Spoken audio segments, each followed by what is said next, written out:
జనరల్‌గా కొంతమంది నేను బాగా డబ్బు సంపాదించగలను అనుకుంటారు. ఇంకొంతమంది మనకి డబ్బు సంపాదించే సత్తానే లేదు అనుకుంటారు. కానీ అవును. మీరేమో డబ్బు కొంతమంది కాదు అందరూ సంపాదించొచ్చు అంటారు.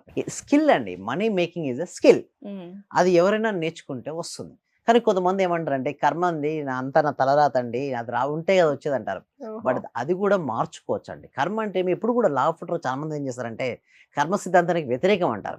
లేదండి. హ్మ్. సరిగ్గా అర్థం చేసుకుంటే కర్మ సిద్ధాంతము, లా ఆఫ్ అట్రాక్షన్ చెప్పేది ఒకటే. కర్మ సిద్ధాంతం ఏం చెప్తుంది? మనం ఏదైతే ఇస్తామో హ్మ్. తిరిగి పొందుతాం అంటది. ఇక్కడ లా ఆఫ్ అట్రాక్షన్ కూడా ఏం చేస్తదంటే, మనం ఏదైతే ఇస్తామో తిరిగి అదే మనకొస్తదని చెప్తుంది. ఓకే. మనం ఎటువంటి ఆలోచనలైతే చేస్తామో అటువంటి జీవితమే మనకొస్తుందని చెప్తుంది.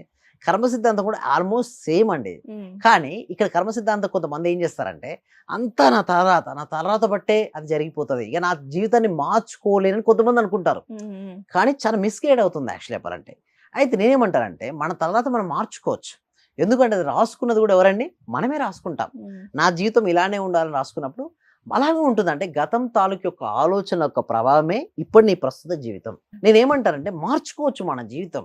నిన్న ఉన్నట్టు ఈ రోజు ఉందండి చెప్పండి దీప గారు ఉందా? లేదు గదా! ఉండదు మారుతుంది ఆబ్వియస్‌గా. గదా! ప్రతిదీ హ్మ్. మారుతుంది. ఒక మార్పు తప్పిస్తే ప్రతిదీ మారుతుంటుంది. అలాంటి మారేటప్పుడు నీ జీవితం ఎందుకు మారదు? ఈ చిన్న కష్టానికి ఎందుకంత దిగులు పడుతుంటావు? మారదా? అన్నీ గడిచిపోతాయండి. ఒకవేళ ఇంకా నాకు గడిచిపోవట్లేదు సింపుల్ టెక్నిక్ చెప్పానండి దీప గారు. ఎలాంటి ఇష్యూస్ వచ్చినా, డిఫికల్ట్ సిట్యుయేషన్స్ మీరు ఫేస్ చేస్తుంటే ఏమనుకోవాలంటే ఇది గడిచిపోతుంది.